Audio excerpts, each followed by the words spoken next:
The studio lights of The View gleamed brightly under the warm applause as Matthew McConaughey stepped onto the familiar set, his signature easygoing smile lighting up the room like a Texas sunrise.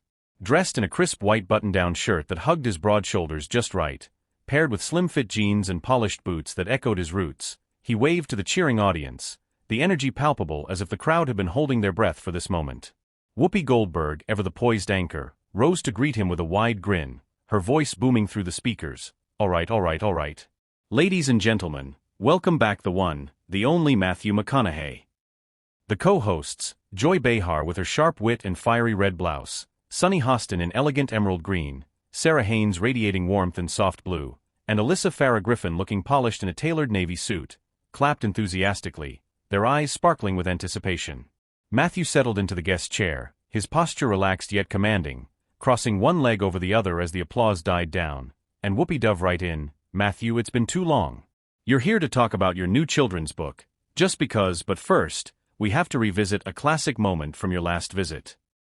The screen behind them flickered to life, pulling up a grainy clip from 2006 where a younger, even more roguish Matthew was seen kneeling before Joy, his strong hands gently massaging her bare feet, her laughter filling the air like tinkling bells.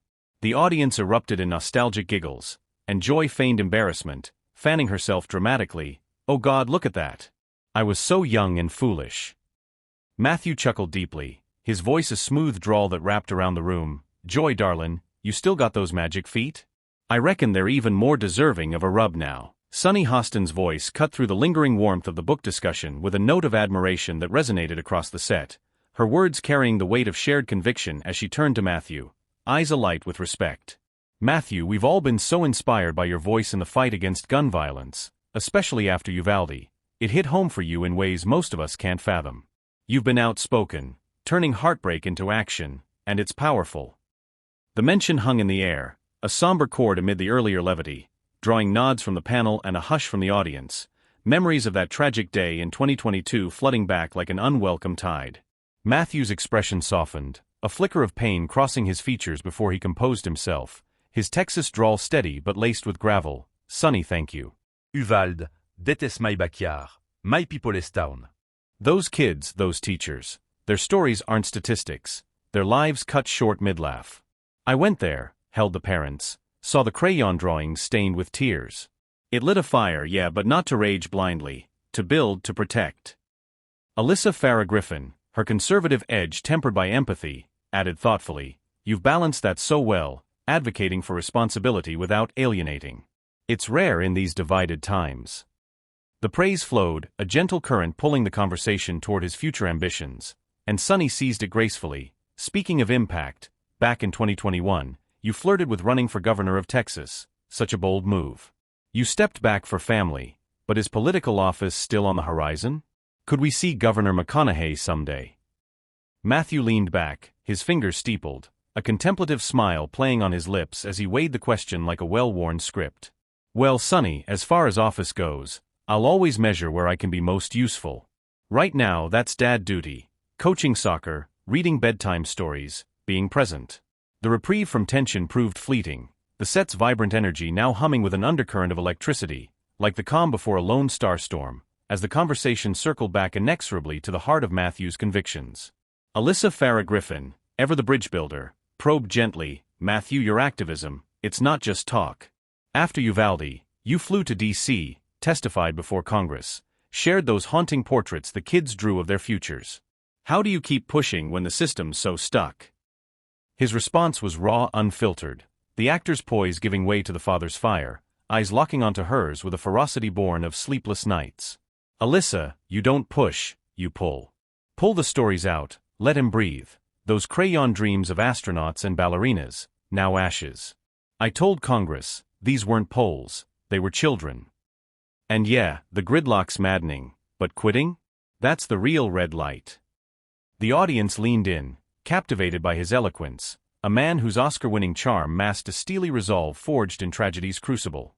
Sunny Hostin nodded vigorously, amen to that. You've called for universal background checks, red flag laws, sensible stuff. But Joy's point earlier, about Texas electability, it raises the rub, doesn't it? How do you navigate that cultural chasm?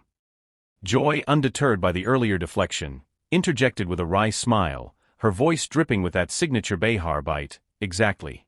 Come on, Matthew, we're all friends here. You're from Texas. Guns are gospel there. Folks see your face on CNN pushing reforms. They slap an anti-gun label faster than you can say y'all. Can a nuanced guy like you win over the heartland? The question sliced sharper this time, laced with the implication that his stance was a liability, a celebrity pipe dream clashing against red state reality, and something in Matthew snapped, not violently, but like a dam cracking under pressure long held. Joy Behar's retort came swift and seasoned, her years on the hot seat honing a blade of banter that could parry or pierce with equal finesse, as she uncrossed her arms and leaned into the fray, undaunted by Matthew's volcanic vent. Matthew, honnête, I get the passion, God knows I do. Uvalde broke all our hearts, and your voice mattered. But let's not pretend Texas is Austin. It's Amarillo, it's the panhandle where guns aren't debate club topics, they're family heirlooms. You waltz in with your Hollywood halo, talking reforms, and yeah, they here take him away. Label stick because reality beat. I'm not boxing you, I'm mirroring what they'll throw. Her tone was a cocktail of empathy and edge, the audience split, half nodding at her pragmatism, half bristling at the implication of coastal condescension.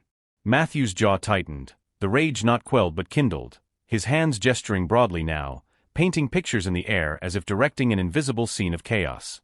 Mirroring? Joy, déteste showing the echo chamber. I've been knee-deep in those panhandle towns, shaking hands at rodeos, listening to ranchers who say, Matthew, keep my shotgun for coyotes, but lock down the assault weapons for schools. They're not monolithic, that's the media myth you peddle. And Hollywood? Please, I left that bubble for mud boots and town halls. This ain't Halo, it's haloed in blood, their blood. The decibels climbed, his voice booming off the studio walls, drawing stagehands peeking from wings, the control room no doubt buzzing with keep rolling urgency. Sarah N., the peacemaker, interjected softly, Joy, Matthew, both valid point. Nuance is the casualty here, but it was gasoline on the grease fire. As the verbal tempest whipped to fever pitch, Whoopi Goldberg's commanding presence finally sliced through the maelstrom like a lighthouse beam in fog, her voice a thunderclap of authority wrapped in maternal warmth. Enough, y'all. Matthew, Joy, we love the heat, but this kitchen's about to boil over. Sit, breathe, let's greenlight some solutions instead of redlining each other. The audience, still buzzing like a hive disturbed, settled with reluctant claps, Matthew easing back into his seat with a heavy exhale, his chest rising and falling as if he'd run a marathon through emotional badlands. Joy, cheeks flushed but chin high, sipped water with a defiant smirk muttering, just keeping it real whoop, while the panel exhaled collectively, Sarah whispering, that was intense, to Alyssa's affirming nod. Matthew, regaining composure, wiped his brow with a handkerchief pulled from his pocket, white linen monogrammed, a touch of old-world class amid the chaos, and offered a sheepish grin. Whoopi, forgive the outburst. Uvalde. It lives in me, raw as yesterday. Joy, no disrespect meant, you're poking at truths I wrestle daily. The olive branch extended, Joy accepted with a wave, water under the bridge, cowboy. But damn, you fight good. Laughter rippled, a pressure valve releasing, and the show pivoted masterfully to the Greenlights Grant Initiative, Matthew's post-Uvalde brainchild that turned advocacy into action. See, this is where I pour it, he explained, voice steadying to its rhythmic cadence, pulling up a tablet to show slides of partnered schools, bulletproof film on windows, trauma-informed counselors, emergency drills that saved seconds in simulations. We don't wait for Washington, we grant right our way to safety.